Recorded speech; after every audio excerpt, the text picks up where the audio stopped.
This video is to go over the setup instructions for my Solido projection or Solido pattern for the S15D Mark 8. In this game, the Solido system is basically looks like it was designed for their previous game, Conan Exiles. So it doesn't take into account the fact that you need to set out a build zone first, so it doesn't help you with that. So it is somewhat difficult to take and set up the build zone. If you don't have a much smaller base than your build zone, you can compensate by that by adding additional expansions on your build zone, even when you're doing a smaller base like this one. But that has additional costs in Solari. And also materials. And if this is your first base, or you're doing it when you're starting out on a new server, what happens is you don't want to spend anything extra if you don't have to, especially if you're trying to rush to new tire tech levels and get the materials. So what you want to do is I'm going to go through the materials you need, finding your location, and setting up the base using the projection.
Okay, so first,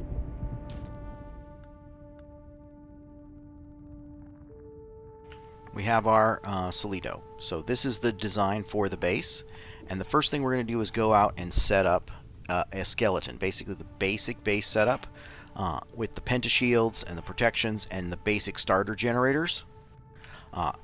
Then once you've done that, you would then take and either ferry out the stuff using like your assault ornithopter, which is also the medium ornithopter, or if you have a carrier with a cargo pod, you take that out. This base is designed to support 2 carriers, 2 assaults, 2 cargo pods, 2 crawlers, and 2 buggies at the same time, if need be. It has a ramp if you're setting it on the ground, but it also is set up so it has 2 off-center support pillars, which are the only needed foundations. Those foundations are set up off-center, so you can easily hang it over a cliff or at the top of a peak in the deep desert or wherever you want. So let's go ahead and get started.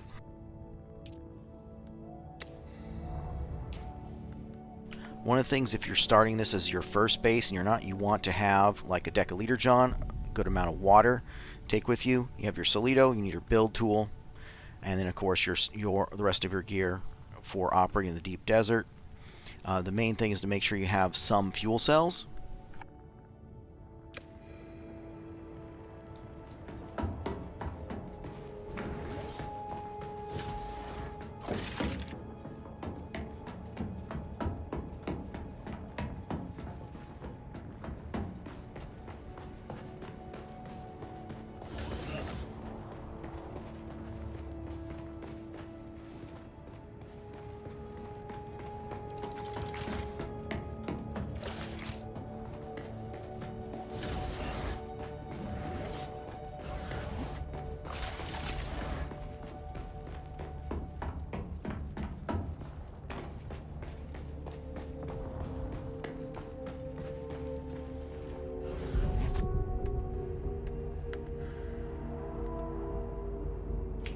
This should be the materials you need to start out.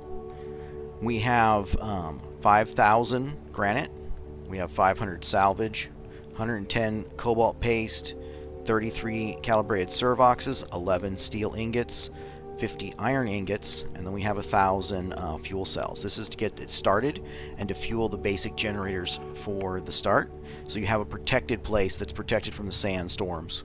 Or if you're setting up in the PvP zone, you also have it where it has protection, where you can land your carriers and assaults and have them protected by your base and its shields.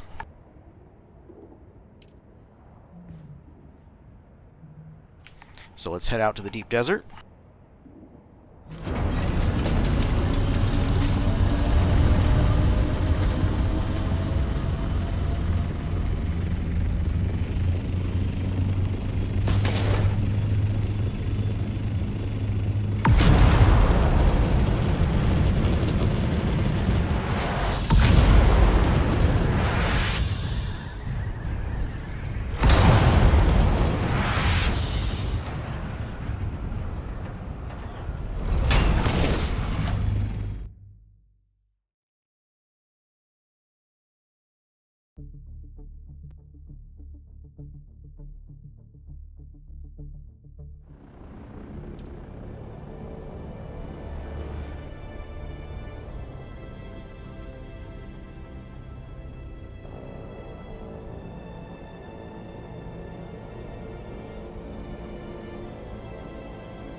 And we're going to pick the PvP deep desert because it has more resources in this case. With this setup, we should be at the first line, so we're going to be in the PvE area anyways.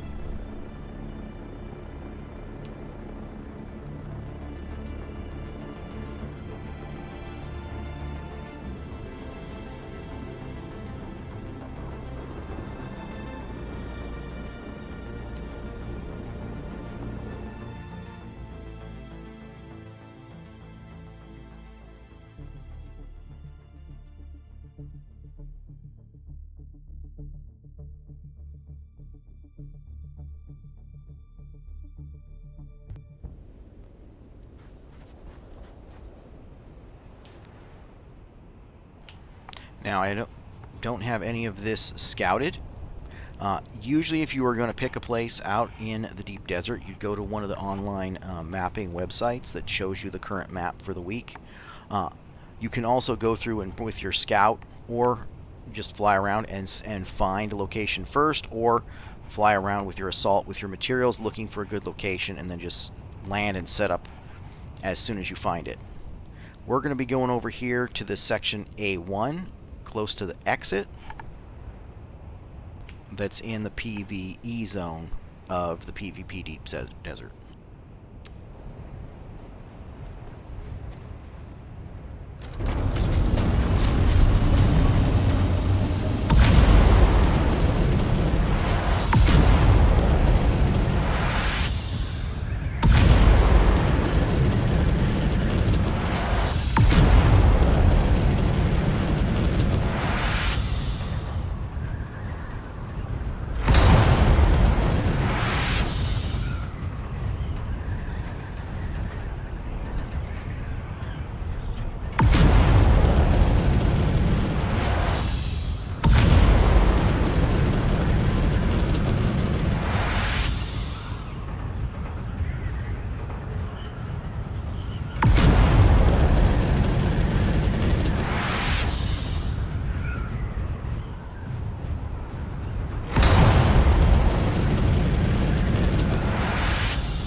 Okay, what you're going to want to do is you want to take out your salvaged metal and then also some granite into your backpack inventory to get started.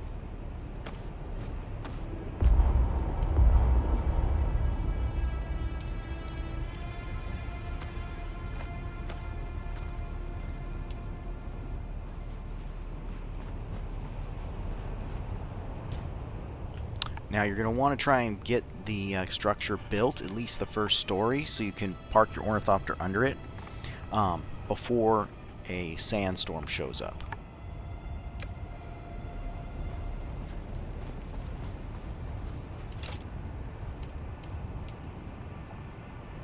The first thing to do is to set out your subvive.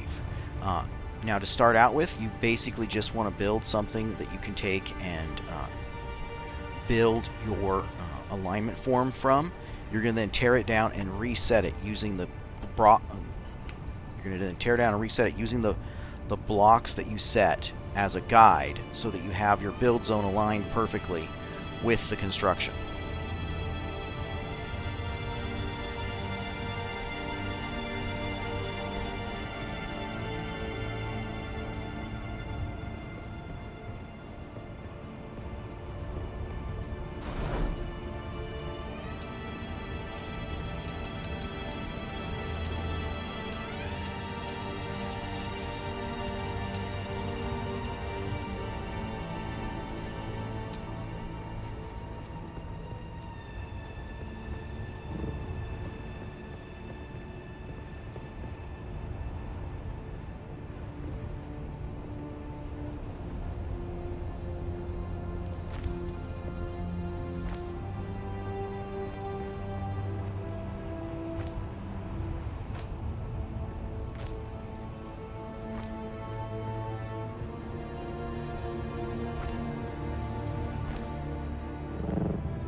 Okay, now what we've done is we've placed 2 foundations with then 2 foundations stacked on top.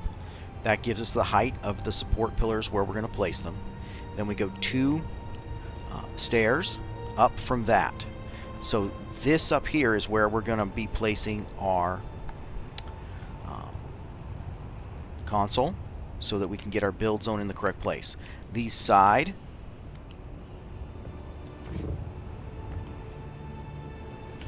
and then also back blocks are going to be our guide once we have our build zone.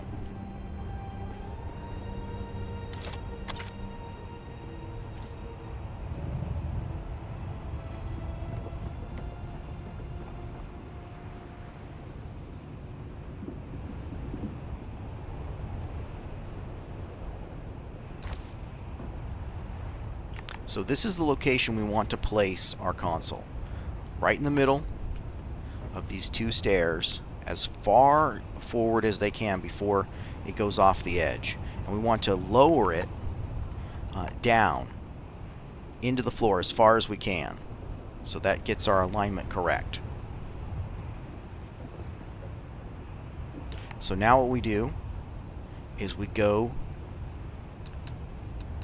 select our console with the middle mouse button or the wheel mouse button. When you select a piece, it gives you the same orientation as the piece you had. So if this is aligned correctly, which this one should be, then you do that. If not, you'll need to realign it so we have this square outline that's lined up with our blocks. We then want to demolish this console because we're going to be raising the height of the build zone.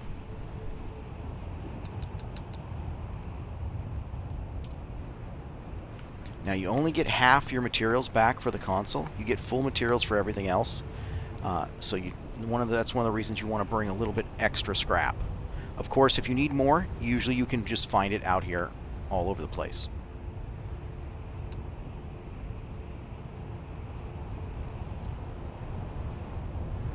So then you hold down Control and use the mouse wheel to lower the console as low as possible.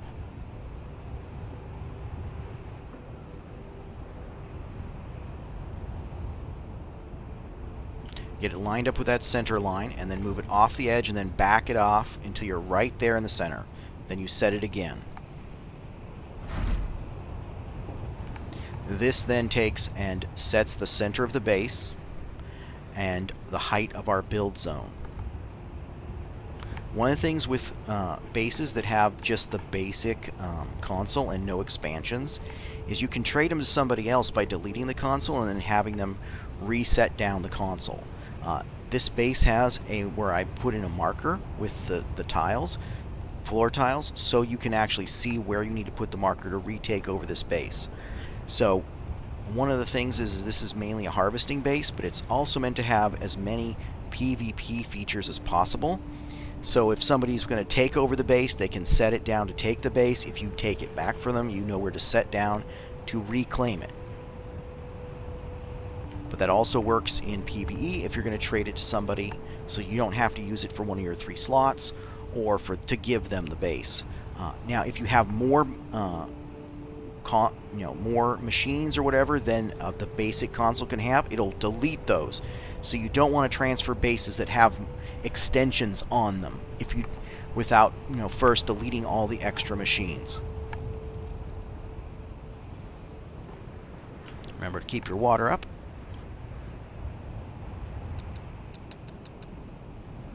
Now that we've reset the console, we want to move it because we're going to delete these blocks.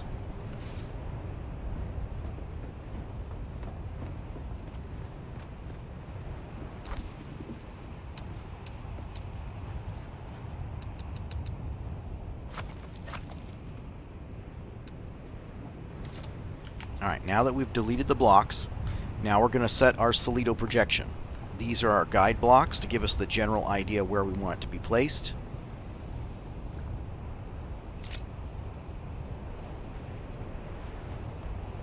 Alright, so this is our Solido projection of the base. First we need to rotate it.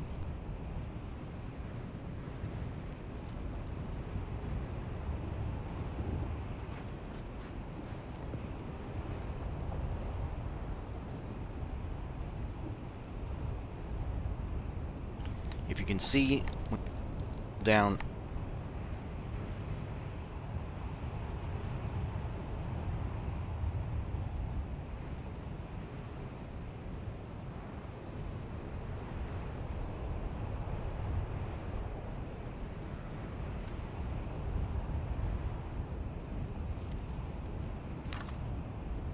now we've set it, but we haven't confirmed it, so we're going to look like we are too far forward. So those red marks are ones that are not within the build zone, and we're too far up because we have some markers up there and also to the side. So we need to take and reset it. So we hold down X to cancel the blueprint placement and redo it. Now you see that our orientation is still stayed the same, so we don't have to redo our rotation.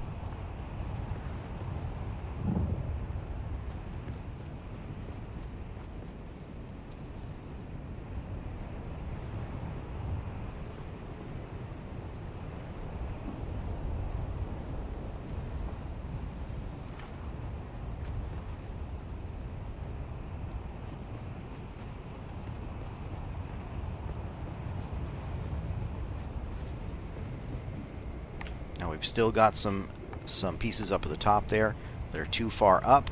They're outside the build zone, so we're going to have to lower it a little bit.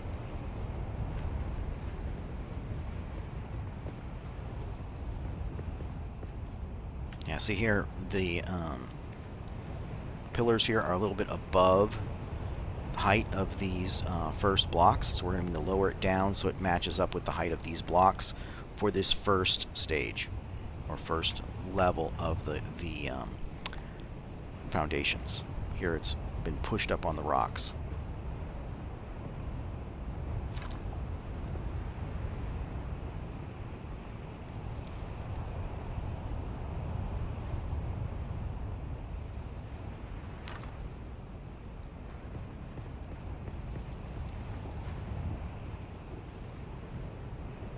Here we're a little bit too far forward.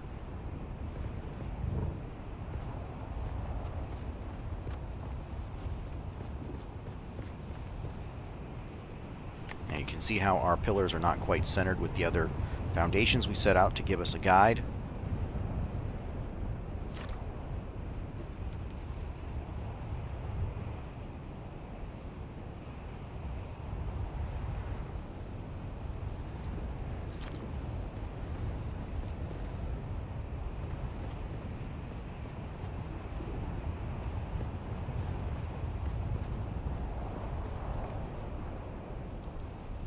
Now it looks like our pillars are level off with, or pretty close, maybe a little bit lower. There is a little bit more room down below if you didn't set it high enough. And then what happens is you can see how if you wanted to raise these lower foundations, or lower them, you would then set up the base a little bit differently. And then the ramp here just sinks into the ground wherever you put it. If you've got too much ground.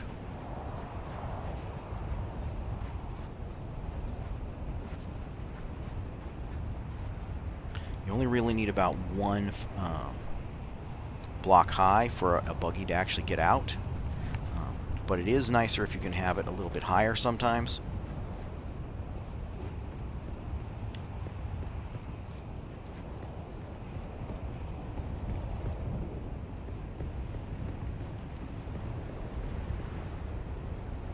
And then you see over here where we have our secondary entrance, where it's going to set up. So if we like that, we can leave this here. We can also add some extensions onto this to fill in if we need to.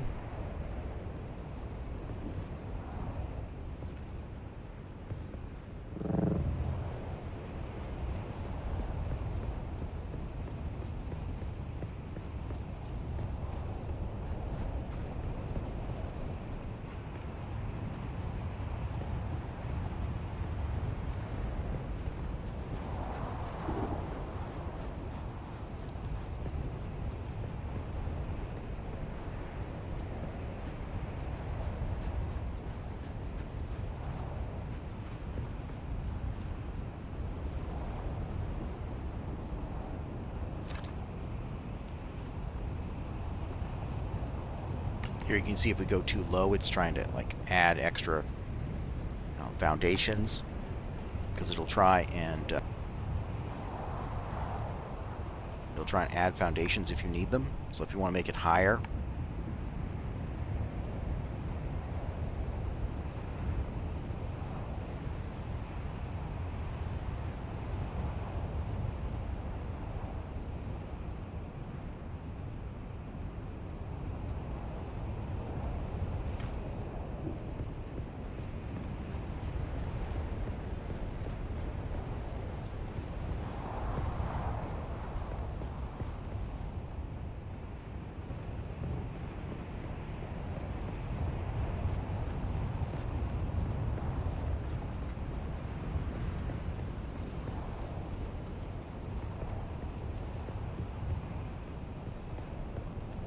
so if you're looking around, you want to check and make sure there's no red blocks, because those can't be built because they're outside the build zone.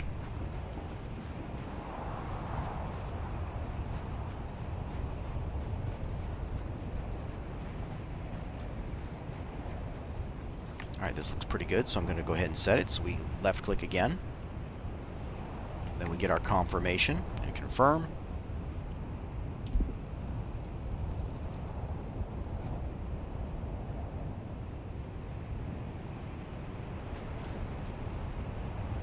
Okay, and it wouldn't confirm because it's saying all pieces must be placed in the land claim, so that means I'm outside the build zone.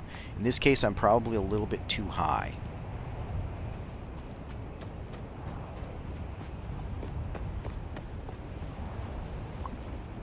Remember to keep your water up.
Looks like it's saying that the upper pentashields are not low enough. So what I'm going to do is raise this build zone. Looks like it's a little bit too low in this case.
Alright, those pentashields are no longer showing that they are unbuildable.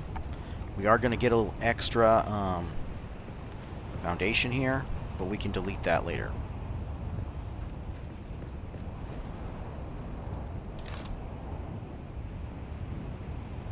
Alright, now we've placed our Subleto projection, so we bring up our build tool.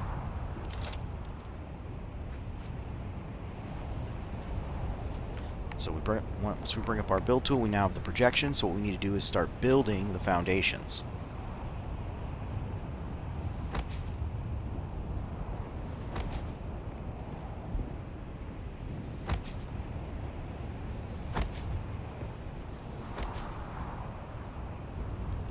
Once we build our foundations, we want to take and build our floor. We want to build over here to the left.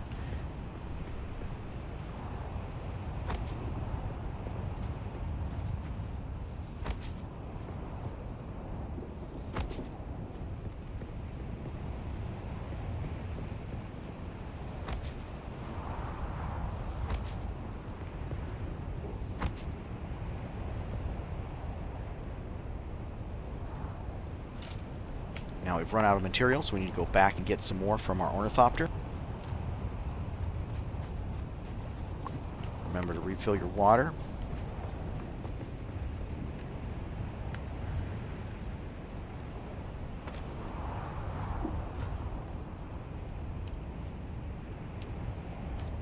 Now it looks like we're not out of materials, so let's see what, I mean, that's a glitch.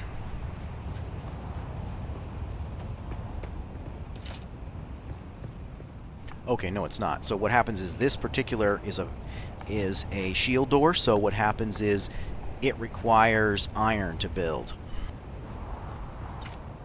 So we need to get some iron.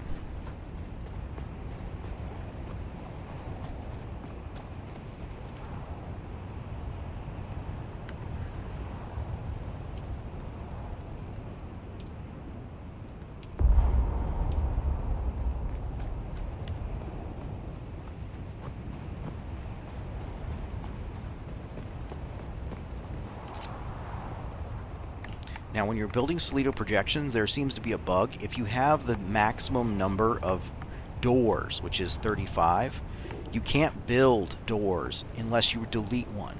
So this base is built with less than 35 doors, specifically to make it easier to construct from a projection.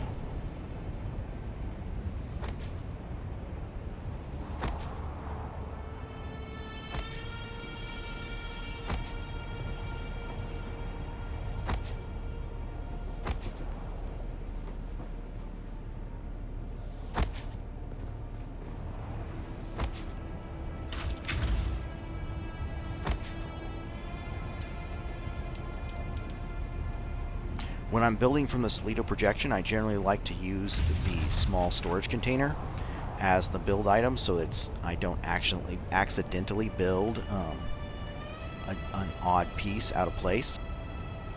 Now, one of the first things we're going to want to build is our first container.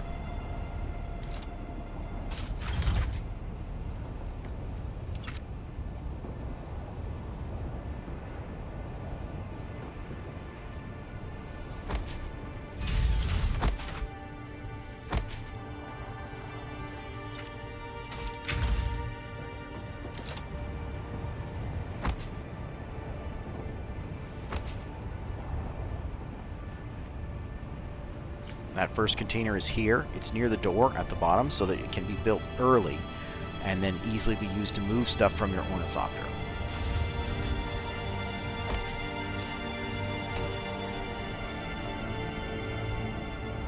Once you've built the container, you want to take and go to your ornithopter and move over as much of the materials as you can into the storage box.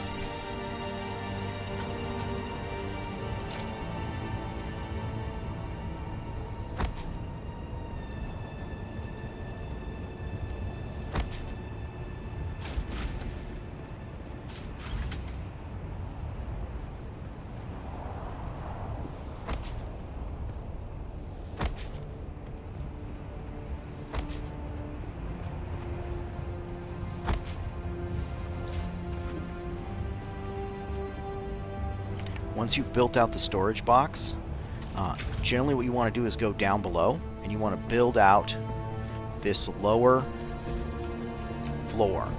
Now you can also go up to the top depending on where you've actually placed the base, because if you've placed the base at the peak of some kind of jagged rock formation where the only thing that's connected is the actual pillars and there's like no rocks or floor here, then what happens is you will need to do it from the top, but otherwise it's actually fairly easy to do it from the bottom.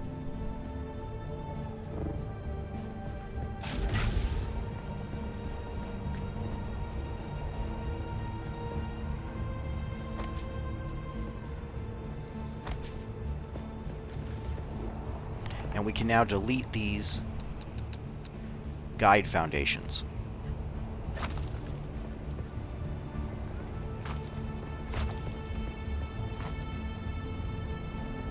We can also delete this extra foundation.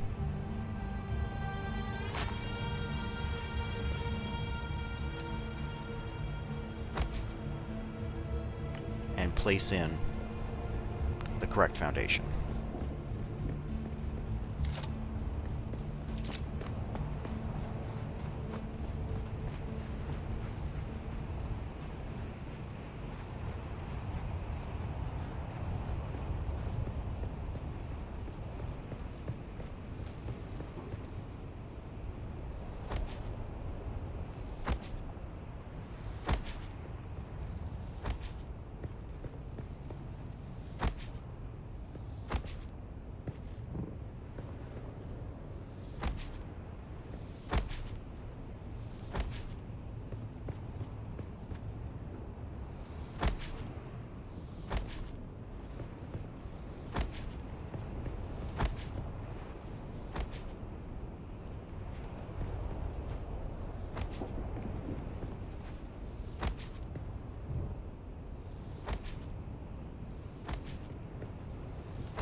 Some of you may have noticed these Atreides pieces that require plastinium or plastone in order to construct.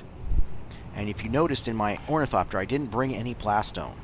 That's because these are optional. What they are is they are scaffolding or support for the Solido projections, because the Solido projections in this base, they require support. But this base uses doors as extension pieces for extra support that are long, because they're longer. Like this one's 3 long, and other ones are 2 long, in order to extend the support from these pillars all the way out to the edge. But when you build a door from a Solido projection, it disappears and then reappears. So you need a support, but for the Solido projection, so you don't lose part of your projection in the middle of your build. So these have to stay here. You do not want to delete them, and you can add them on for redundant support. However, you don't need them except for during the build.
You now have a floor, which you can also, because it's raised, you can hide under it if you have a sandstorm.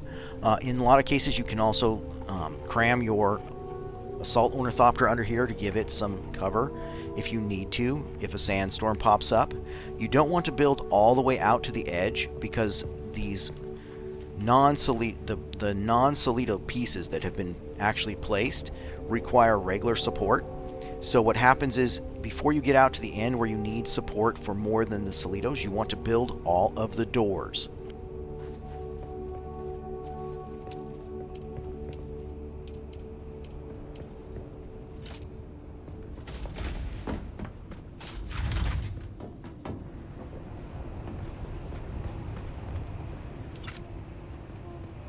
So here we're in the buggy bay, and this is where most of the doors are that we need for our support. We also want to build the connecting pieces to these doors.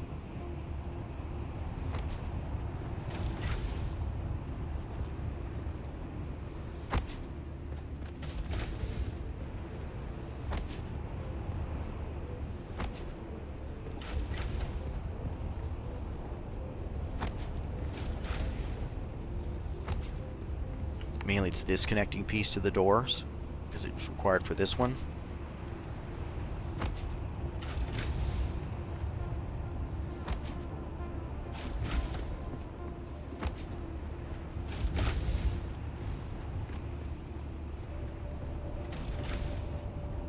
We now have our most important doors placed.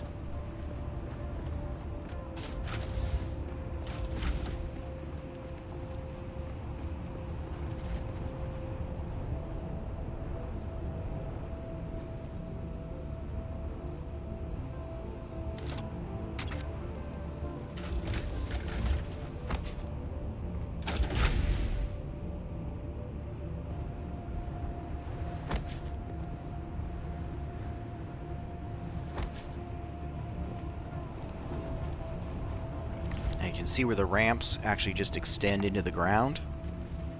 So you should be able to then select these even through the ground where you can hear, and then just place them, and they just go right into the ground.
So you see here we don't have enough support because we don't have this built. If we had not had these scaffoldings, this part would have fallen off while we were building some of those doors.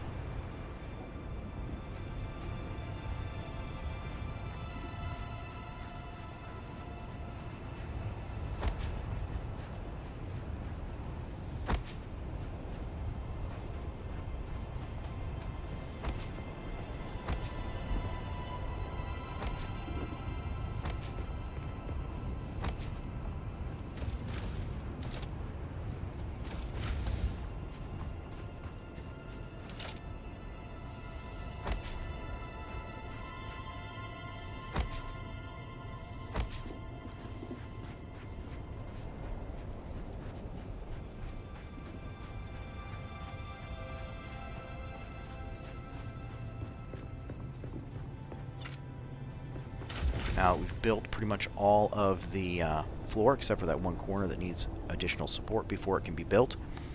We can go up and start building from the inside.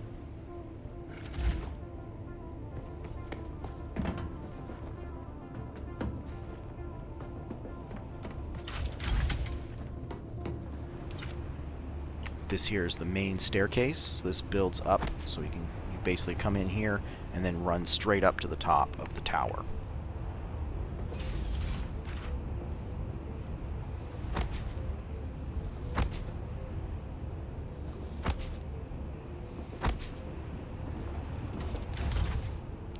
If you saw there, you see that when I built this corner, this one disappeared.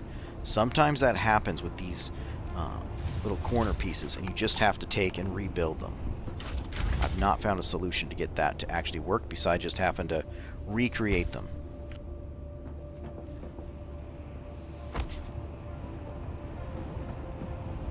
There was also one here, which was then deleted as well.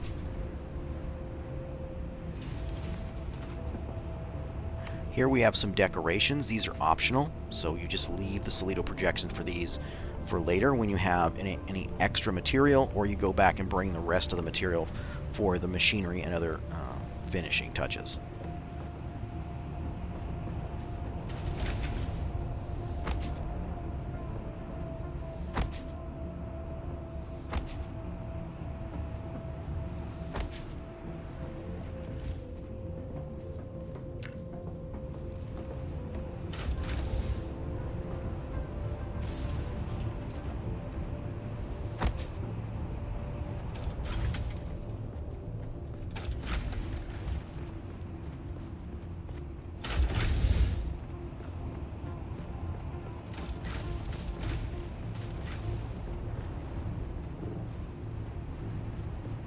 See, we've got the main floor put in, so now we need to see about putting in all these connecting pieces that we need in order to get the full support we need.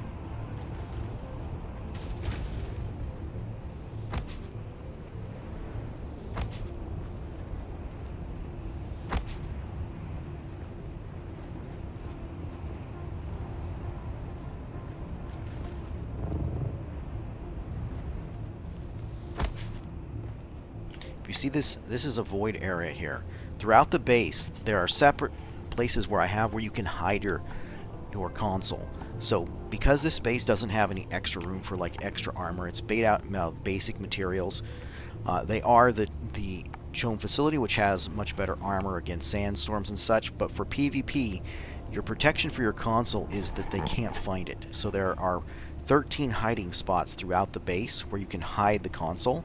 And what happens is you just want to randomly put it in one of those spots, so that what happens is if somebody knows how this base works, or if they don't know how this base works, they have to find the console. And even if they know all the places that they have that it can be hidden, they have 13 spots they have to do within their 6-minute window before the shield comes back up.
This is the upper platform above the buggy and crawler bay, which is for the main ornithopter bay.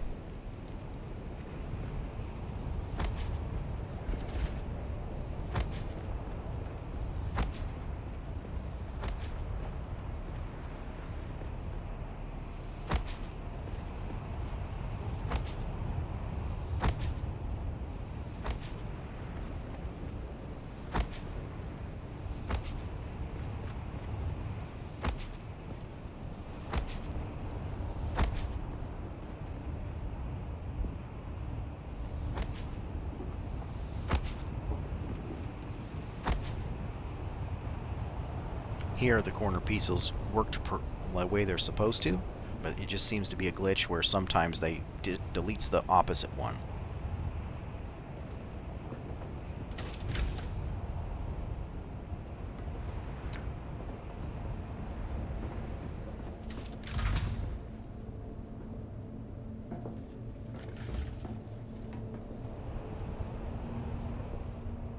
Like it did here, but that one can't be placed.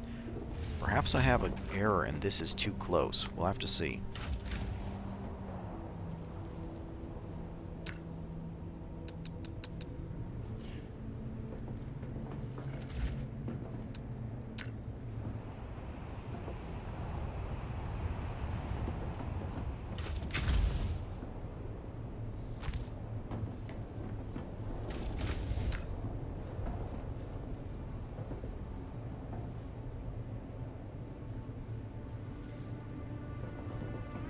That may have been it.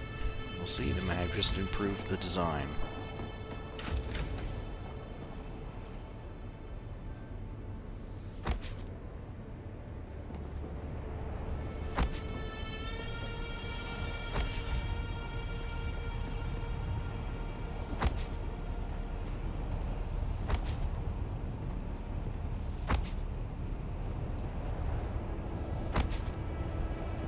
See, here we have a section below the stairs. This is one of the hiding places for your console.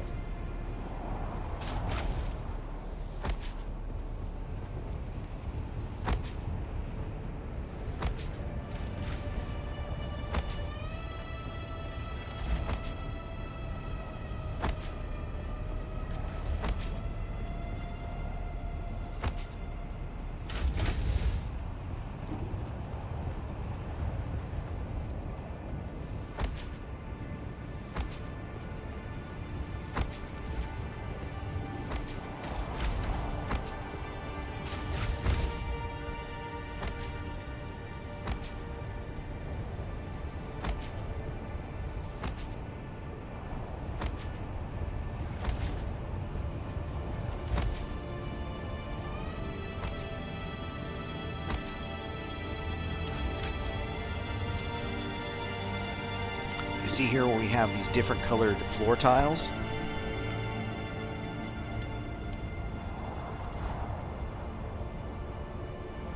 Right here is where you would place your console to retake over this base.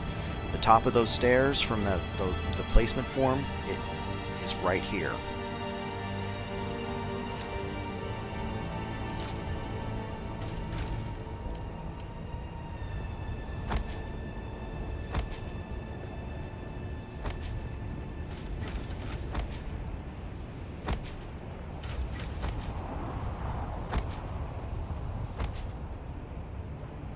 Remember to keep your water up.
We haven't had a sandstorm yet, but if you had a sandstorm coming in earlier, you want to build one of your generators and power it up immediately.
Keep your water up. This area is one of the hidden generator and water storage areas. You can also put your console in here if you need to. So this is one of the rooms. The other one is right back there, where we had the first one. You could also put it in here or on the other side. It's accessed through this single door.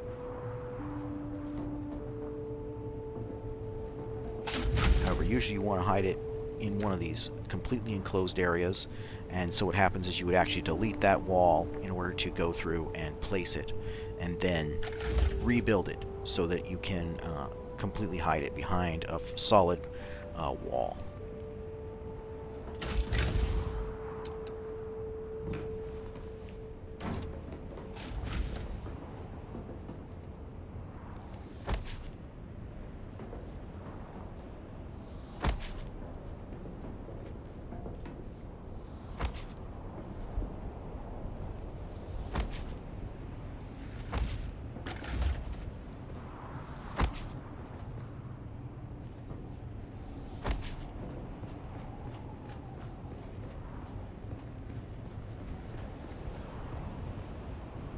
You see, this other side, because the base is asymmetrical, doesn't have a hiding spot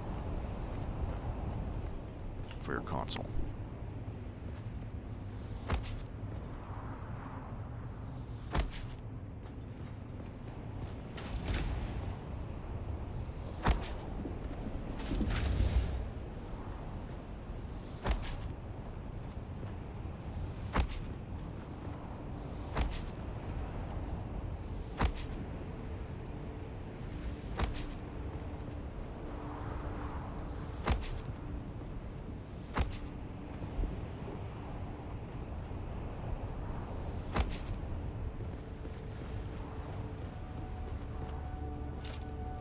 Get blinded by the Salido projection, you can turn off or remove your build tool to see what it looks like with just the blocks.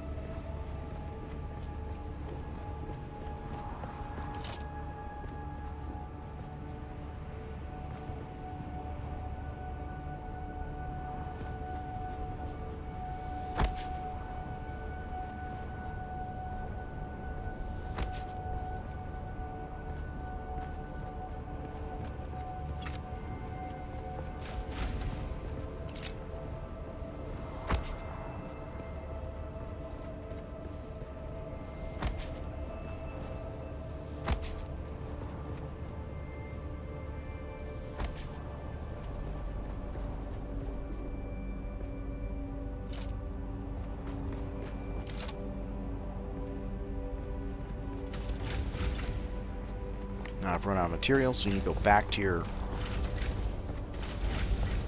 box and refill from your ornithop.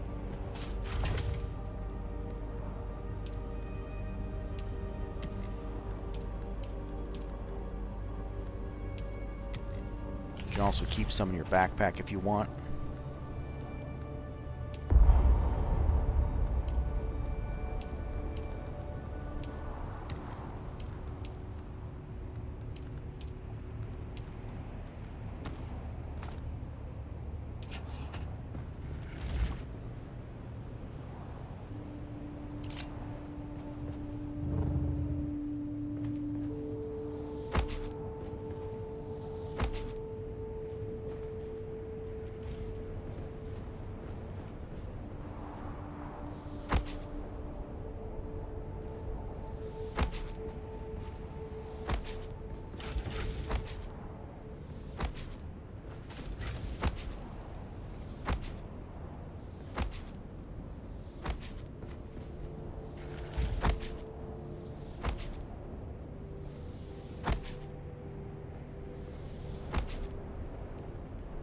Here we have the rest of our starter generators. There's 7 in all to power the shields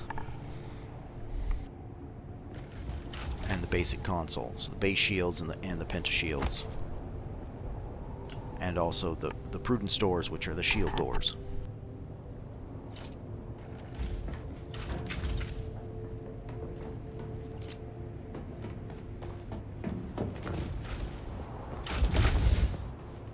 The console does have protection from the sandstorm since it's sheltered under the base here, but once you have enough of the base built, you want to move this up.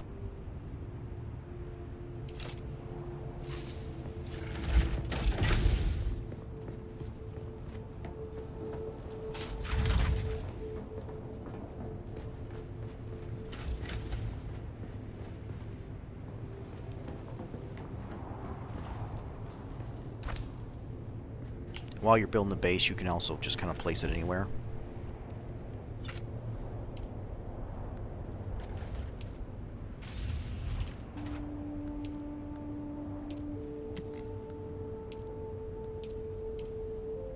moving over some fuel cells, we can then power our generators. Using this to power the generator equally distributes them between the generators, so it's a better way to do it than manually divvying them up, unless you're going to have them completely full. But in this case, they're not all going to be completely full. They're going to just have about 6 days. So the first is 1 day.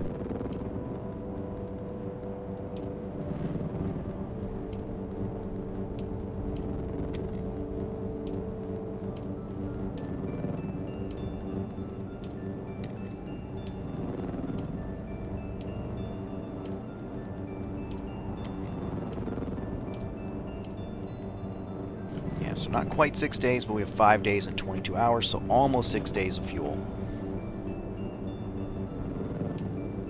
Usually if you're doing the deep desert, unless you started immediately after the server reset, that would be enough fuel to get you all the way through the week. But you can, of course, get more and top it off, or find some in the deep desert and fill it back up if you want it to run a little bit longer.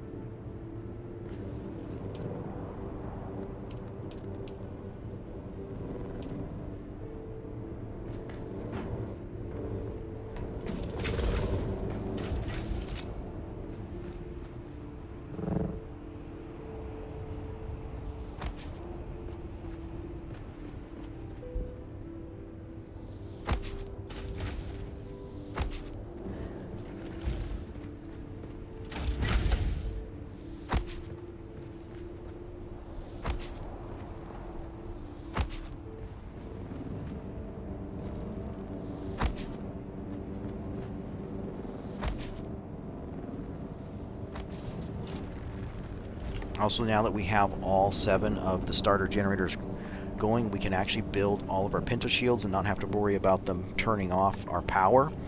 So, because if you didn't have enough power because you only had like 1 generator running, you would have to build these and then turn them off so you wouldn't lose base shields if you had a sandstorm. It would cause extra damage to your blocks and stuff.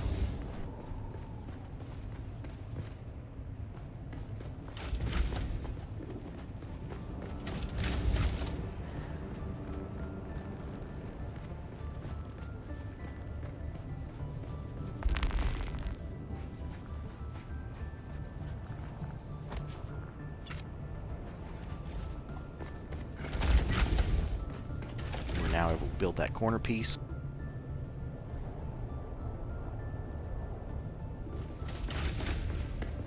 This here is the turbine bay. This is its opening for the wind turbines.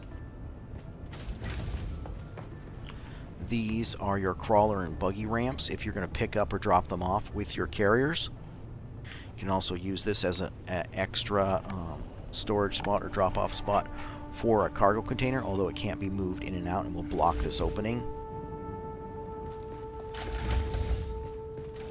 This is your buggy ramp for coming up or, you know, dropping off, going down, if you connect with the ground here.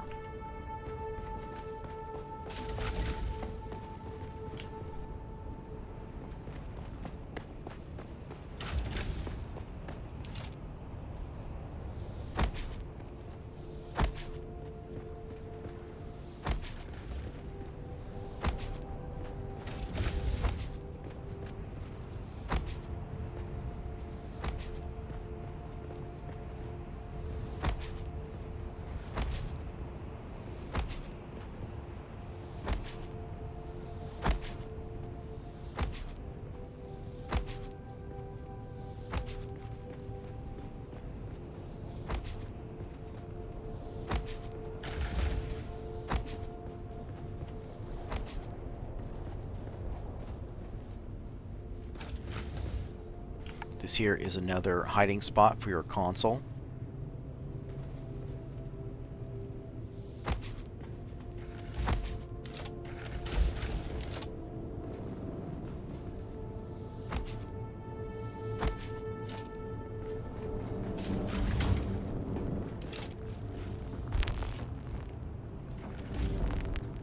Also, as many of the doors as I can have a shield door and then a regular door. So if the shield is down, you still have a regular door, protecting as much of the base as possible, but you also have a shield door that you can run through immediately without having to stop and wait for it to open or open it.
This is the main machine bay. So this is where the main large spice refiner fits, and the large ore refiner, and then the medium chemical refiner. If you don't have the part materials or the tech level for the large spice refiner, you can of course just delete the Solido and then place the level you have here, because all the other ones are smaller. Also, if you delete the Solido, there's room in here to replace it without having to take and delete away any of these walls. It still will fit.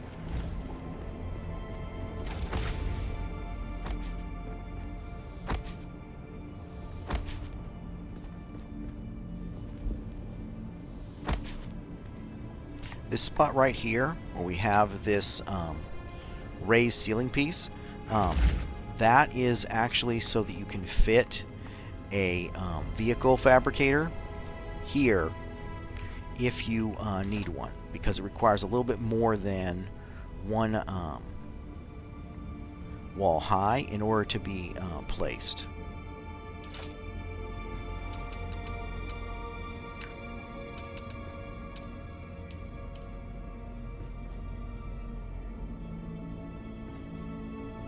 So you need to delete one of the other machines, like the large vehicle fabricator, but you could place it here like this. The reason the large vehicle fabricator is in the default build is because if you're building your first base here out in the deep desert, everything is half cost, so you'd want to build your first large vehicle fabricator out in the deep desert because you can get it sooner.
And of course here we have another place you can hide the console.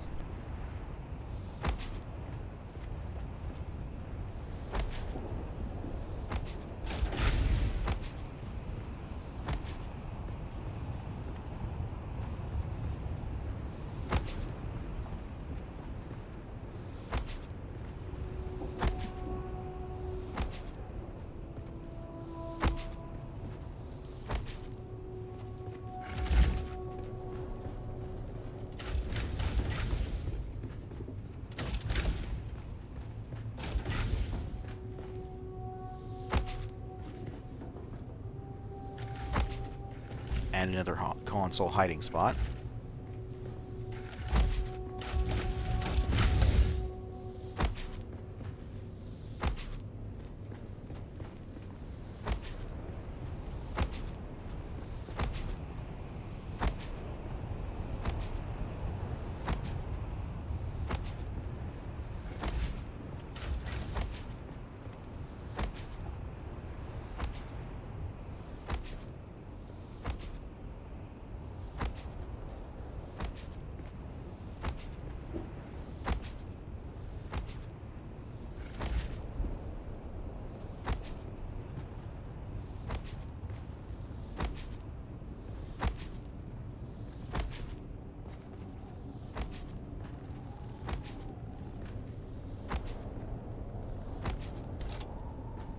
This is the additional equipment room. If you took and deleted the large spice refiner, you could add a second large ore refiner in here.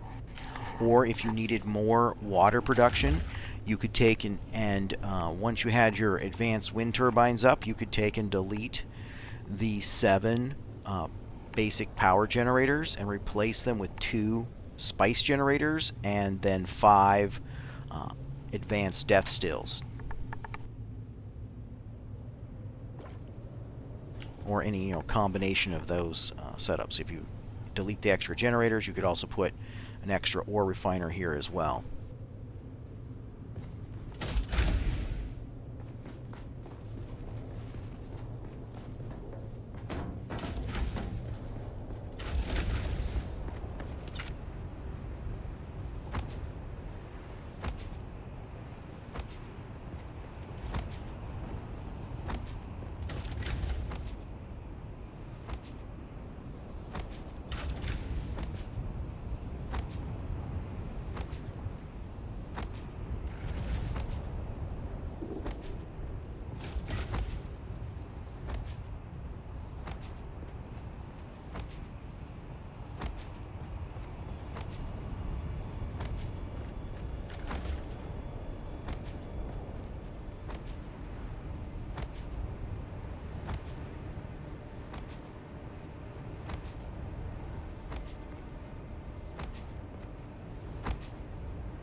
Looks like I still had an error where the Salido projection lost support. So we just take and select this, build another block, and then we'll need to take and put in the pentashield again. Now this is the large area for the pentashield. So we build this corner. This is a single pentashield. Now sometimes with this large area it doesn't want to take, so you may have to sit and wait or try it a couple of times to get it to set the pentashield correctly.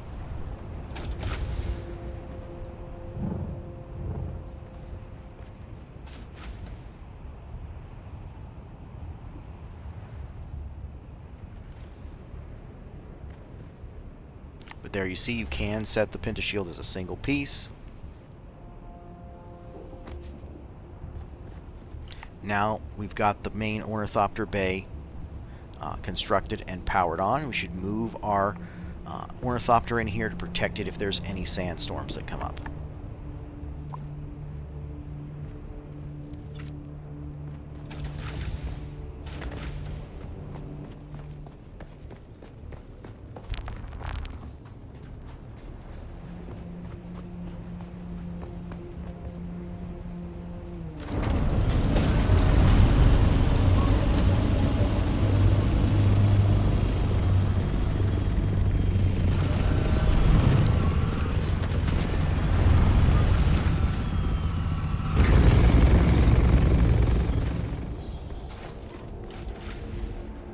The assaults are meant to be parked right down the middle, nose to tip. So we have the first one, you run it into the wall, and then here, and the second one should fit right behind it. The wings stick out a little bit, but they are still protected. Also, some variants of the ornithopter skins will block you from being able to walk through here. That's one of the reasons there are 2 doors, so you can then go around this way.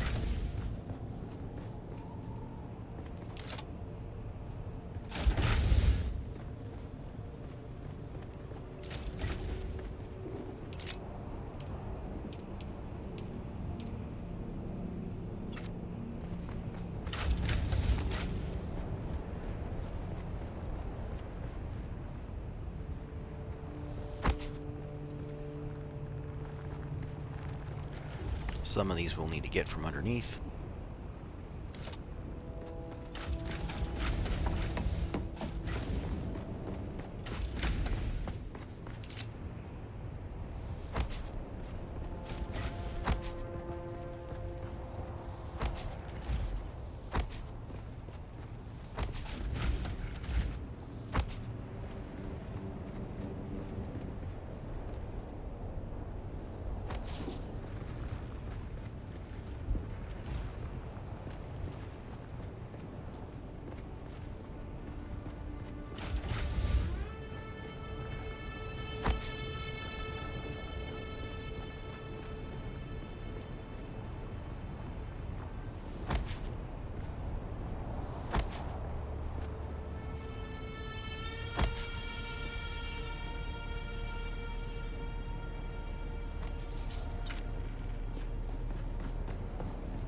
Now we see where we have some gaps here. That's where some of the Solitos lost support as well.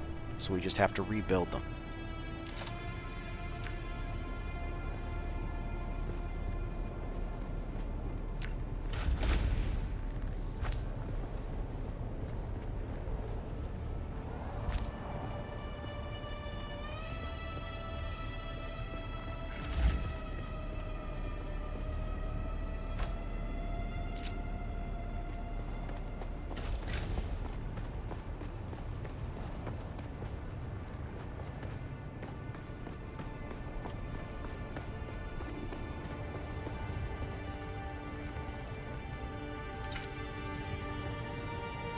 Alright, this outer section is our wind trap bay. So it is protected by pentashields, but also the wind traps can operate here without taking damage, even with the pentashields off or removed because of the overhanging shelter. And these side pieces as well, because the corners otherwise will take damage. Wind traps, so this means that you don't have to lose any of your materials in the deep desert. You just take damage to your pentashields and your basic walls when the sandstorms hit you in the deep desert, since all of that exposed stuff takes some damage.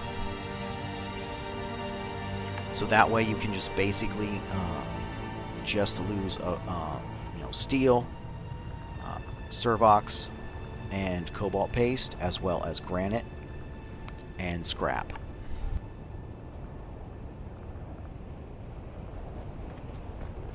It's assuming you don't get hit with a PvP raid or other types of damage where the power fails. Everything else should be protected as long as the power stays on.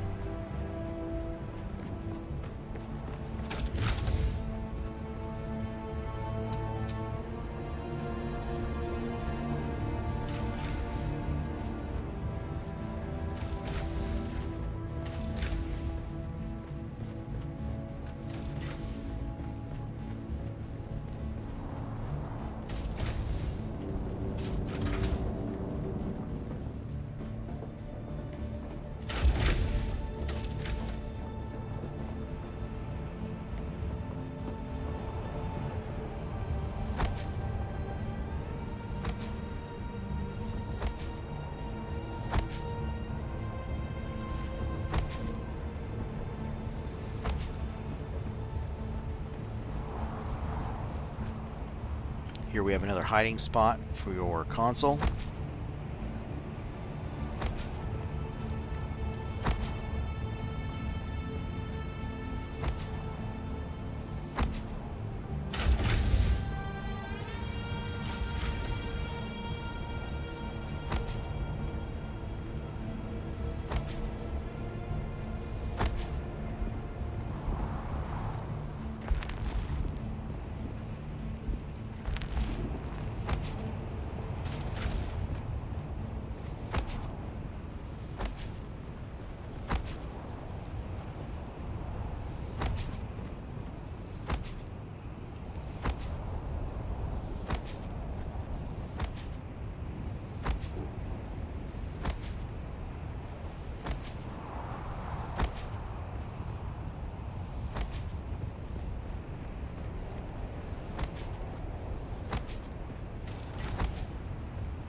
These are your two cargo pod bays. They're protected by a single pentashield, and they have separators and guides to help it fall into place more easily. Unfortunately, cargo pods seem to be fairly fragile and very susceptible to sandstorm damage, where if they're destroyed, then you lose all their contents. So we have two dedicated bays for holding your cargo pods.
Here we have another 3 possible hiding spots for your console.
Now we need to go get the rest of the granite out of our ornithopter.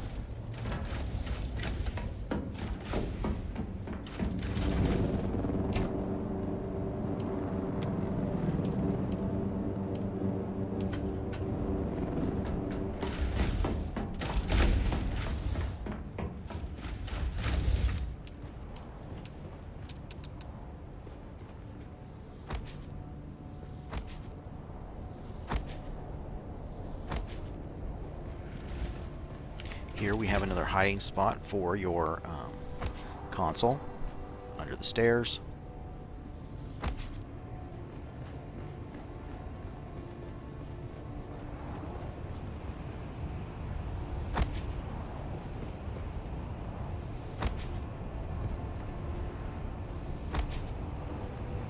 And again, another hiding spot for the console under the stairs here to the guest landing area.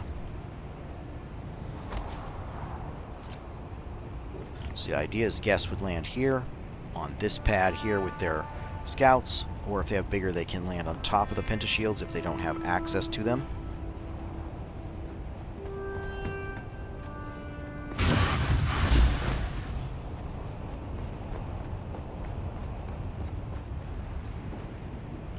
Then this patio area here is like a reception area that has shade. So if you want to talk to people out here in the deep desert, they can land here and then come up and talk to you out in the open.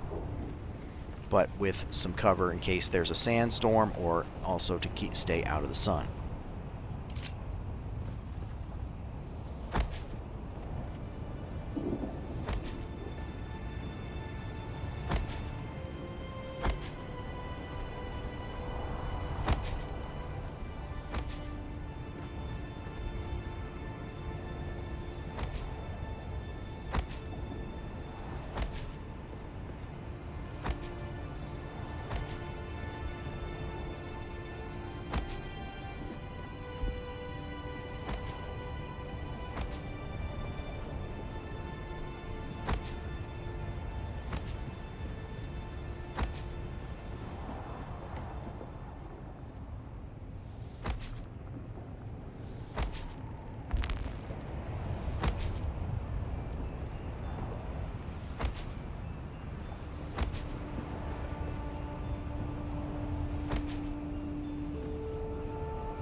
Here again, we just lost one of these corner pieces.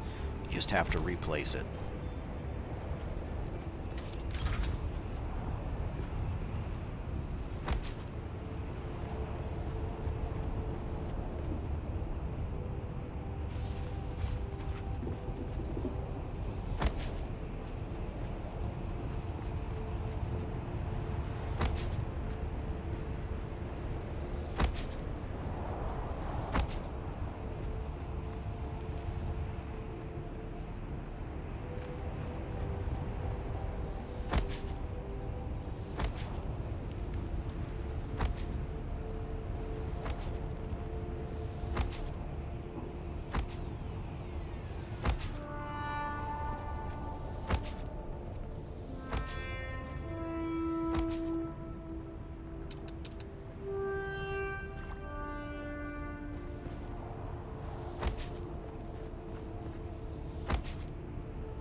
This tower operates as a water-sealed watchtower in order to look for spice blooms or spice explosions.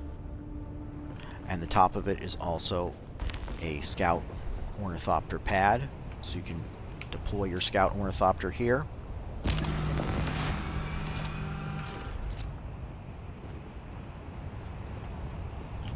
Or when you land, you can then land here and then pocket it.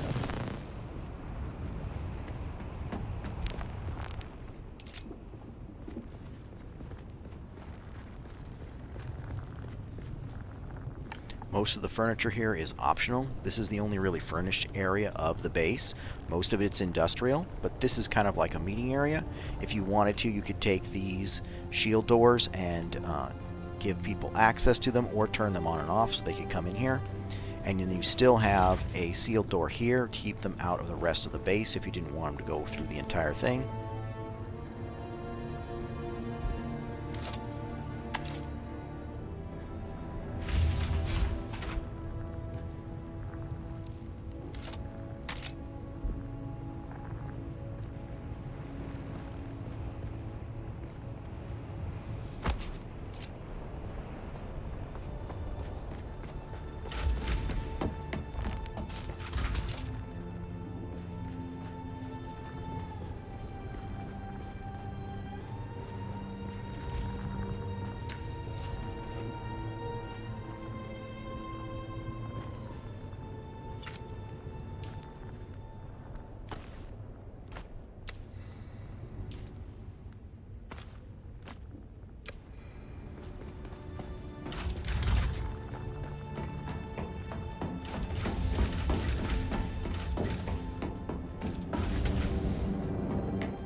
Now that we've finished building most of the base shell, and we're in the PvE zone, so we don't need to hide our console. I usually put the console up at the top of the tower, so if you come in and land, it's easy to get to.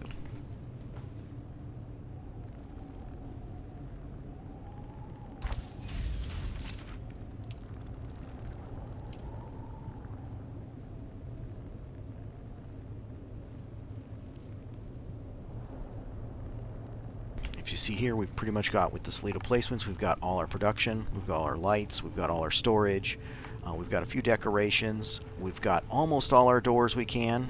We have 3 more doors, but you can't place the last door with the Slido projection without having some issues. And then we have all our projections for decorations on this top part of the tower. Now the next thing we want to do is place lights if we've got enough material.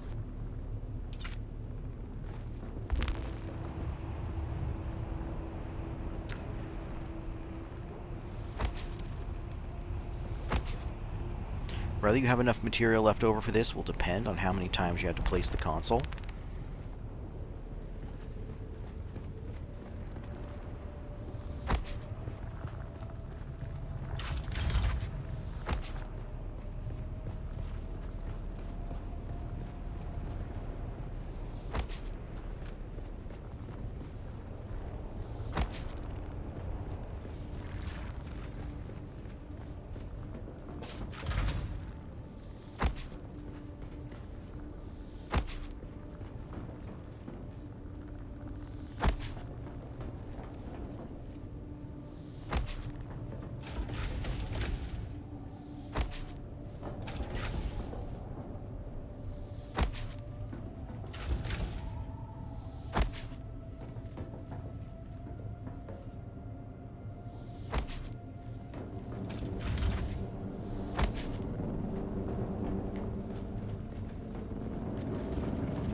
This light here is a larger light, requires agave seeds, so this is an optional one.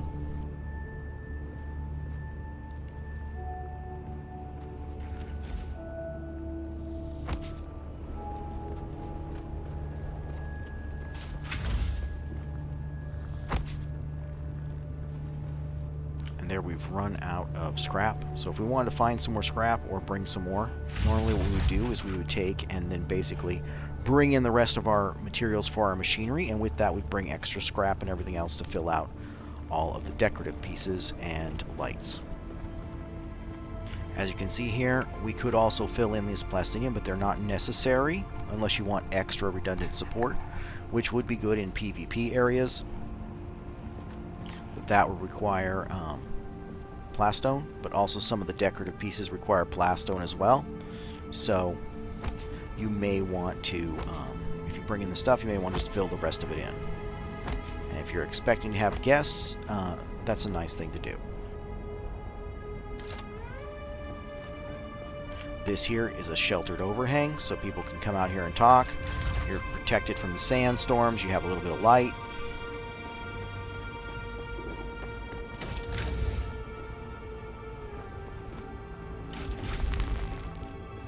Down here is the storage for your carrier cargo containers. Here's an additional landing area or a place where you can put additional wind turbines. Mainly you'd put them out here only if you were doing stuff in Haga Basin and not in the deep desert where wind turbines take damage. But if you needed extra power, you would basically, that would be if you were putting expansions on the base. Extensions.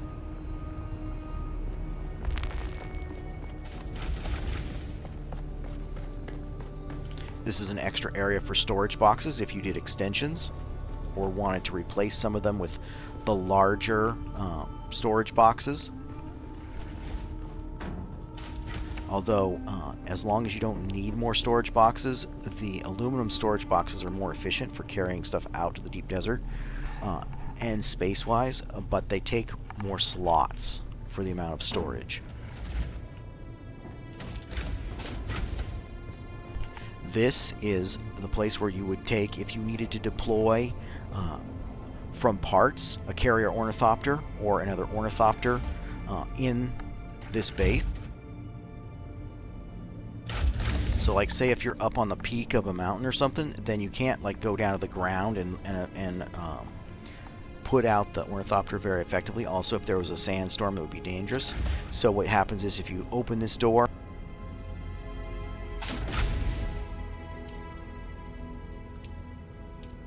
and usually you'd probably disable close so it doesn't close, you could then take and use your build tool to assemble your ornithopters from up here.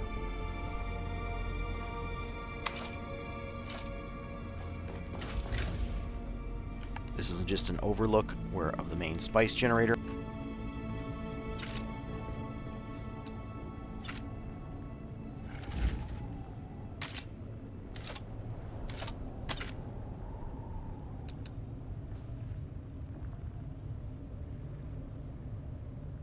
When you went in and built the rest of the machinery out, these are some of the water cisterns. There are cisterns on every level, so you can use them to get water no matter where you're at in the base without having to go too far.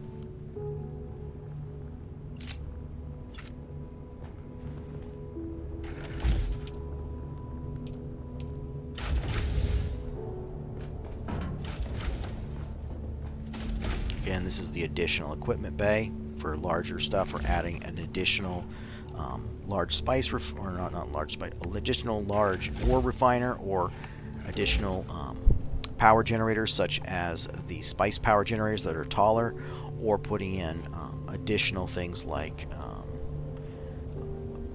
death stills that require a lot of extra power. That would be more than the 10 advanced turbines that this base has room for to start with.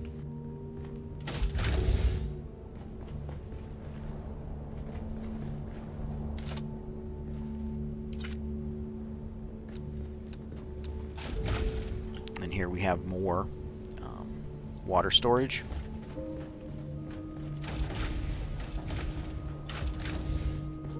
Another one here as well. They have containers. These are for your basic equipment that you bring that you would use with the ornithopters, or extra parts and stuff you bring in, and like your lockers for your equipment, for your different characters if you wanted to offload equipment and go out to farm spice without your valuable equipment.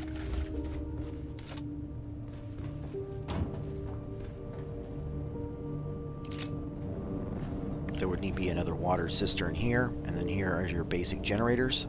This area can also be used if you want to delete these basic generators to add additional things like fabricators.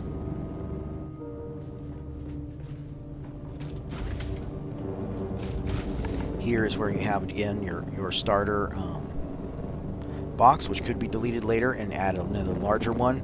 You could also take, there's a water cistern here, and then these are your main drop boxes. So there are 12 of them here. So if you come in with 2 full crawlers of spice, you would then offload them here. These are the output boxes for the large ore refiner. So you'd want to make these your ingot boxes that you bring in and it outputs to. You have a survival fabricator. This is so you can fabricate basic materials and also filters for your wind traps if you're going to be taking and building them here with materials, because if you don't have a carrier cargo module, then what happens is Building your filters before you come takes up more slots, so it's easier to bring, aluminum, and then because they are basic wind traps, which are cheaper materials, and also they actually take up less space. These are 2 output boxes for your chemical machine. So then you would output chemicals for that, for making things like the strontium. Also, having another chemical machine takes and allows you to make your own fuel cells if you have fuel for your ornithopters. If you run low or didn't bring enough.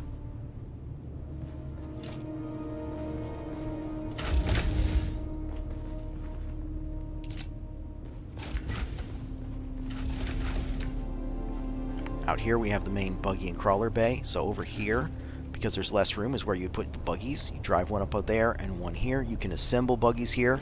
So say if you were going to be up on the top of a peak, you're taking your buggies out with the carriers. You could build them here, then you drive them up the ramp. The carrier can pick them up, go drop them off, pick them up, bring them back. And you can have 2 here, 1 here, and then 1 on the ramp.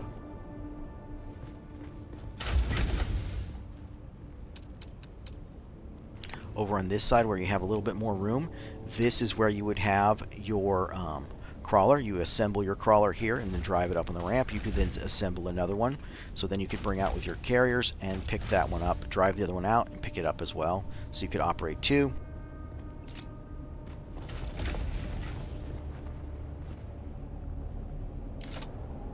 In here is where you'd have your large ore refiner and your large spice refiner.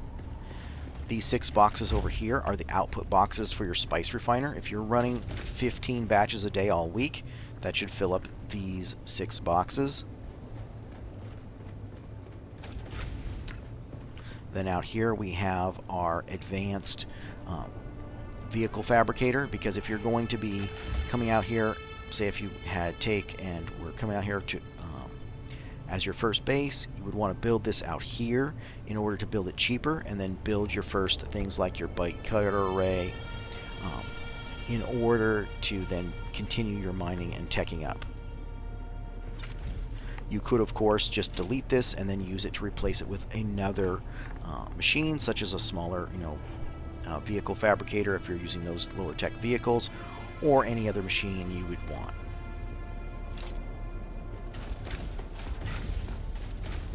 Of course, here is our exit or entrance ramp. We can drive our buggies in and out. Over here is where we would go out, and we have then the wind traps. This is also where you could drive your buggies out if you want to, or if you wanted to, you could drive a crawler out here. There's no way to get crawlers back up into this base without a carrier, though.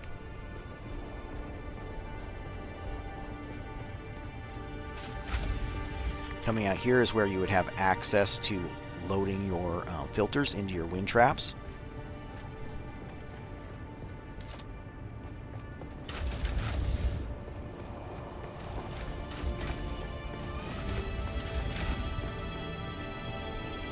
On this other side is where you have your advanced turbines. So here is where you can get to the advanced turbines if you need to turn them on or off, if you want to save fuel, or manually load them, although usually you want to load them with fuel from the console.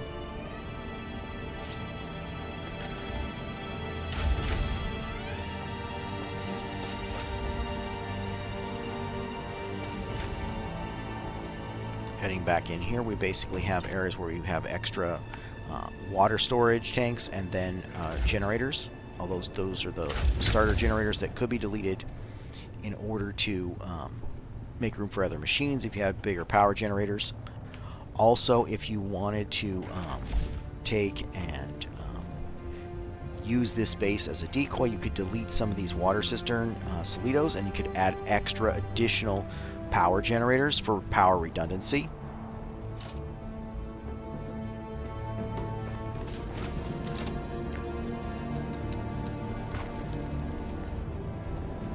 And then here at the end of this room is where we have our first hiding spot for our console. You would delete this wall, put your console, move it here, and then take and rebuild it.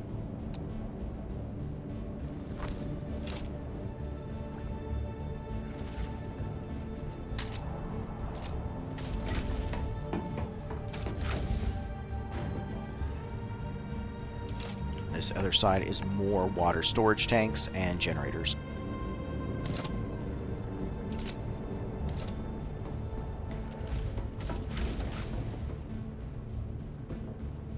If you're doing a lot of work out here with ornithopters and stuff, you could put additional boxes here for storage. They can be either the chests, the small boxes, or also the aluminum boxes, but not the larger, medium boxes.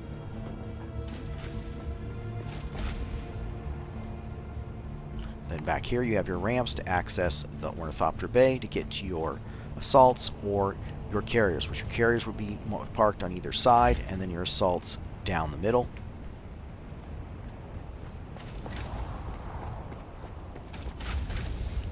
Up there is where you could build your ornithopters from. And then we have our lower doors here.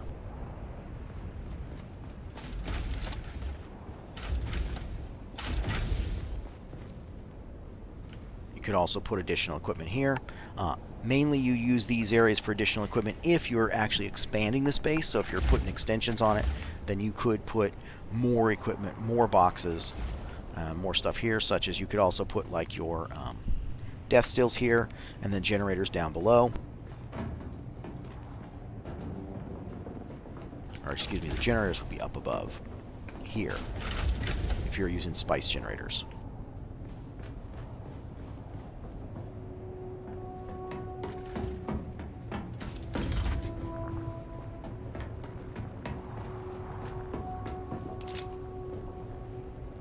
Then if you, once you have extra materials, you have leftover materials, you can just build other decorative items here.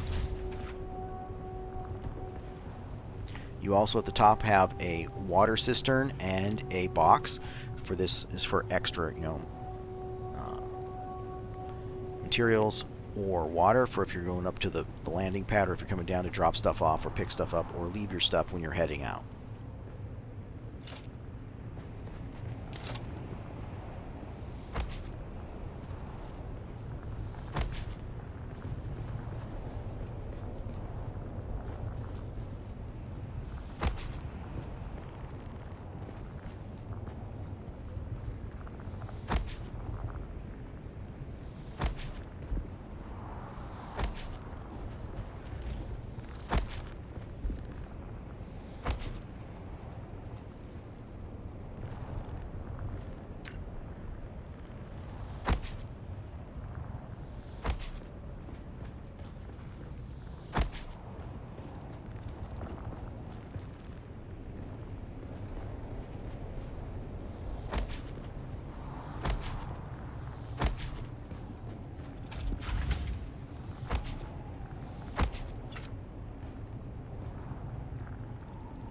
These seats are also not completely decorative. You can actually sit in them if you're like talking to people who stop by, or you just want to sit down in these and then look out the windows waiting for spice blows or anything else to happen.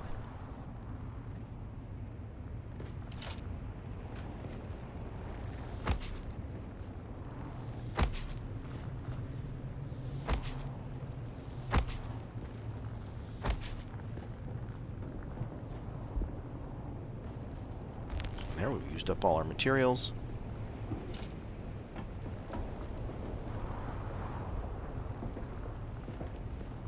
So if you're not building the decorative stuff, you basically have enough materials with that to fill out this entire base, and now it's ready for you to bring in your heavy equipment, your carriers and your cargo pods.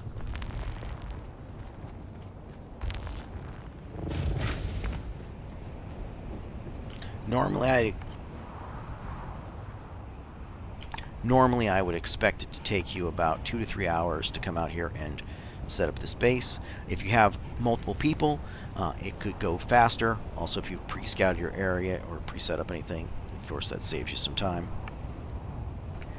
It is a little between 800 and 900 pieces, So it is quite a bit of pieces if you're just doing solo, but it's still doable, and it gives you a lot of functionality.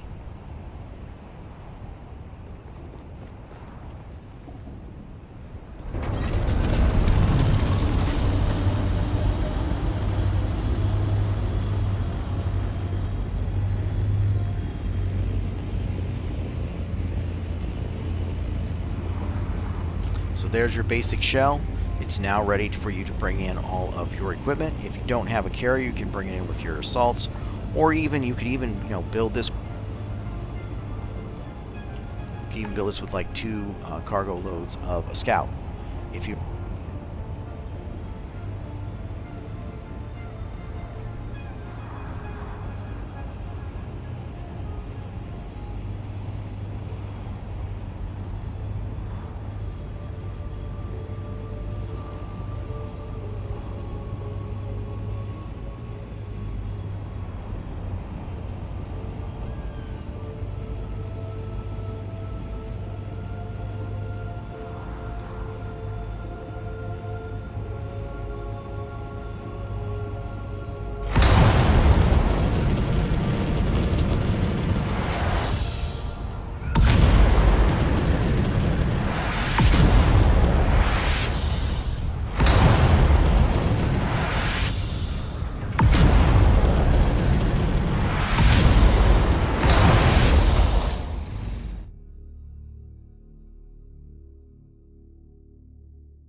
here we have another S15 Mark 8 equipment.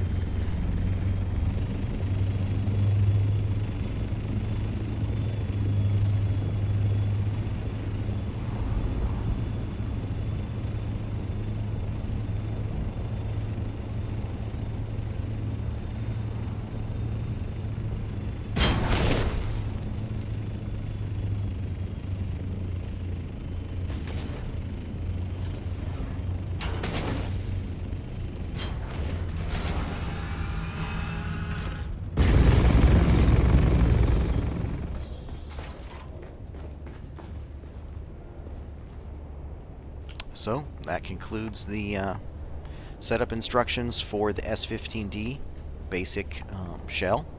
The next would be for you to go out and fill out all the machines, but that'll be for another video. And this base here is what I call a void ship, which is my newest project.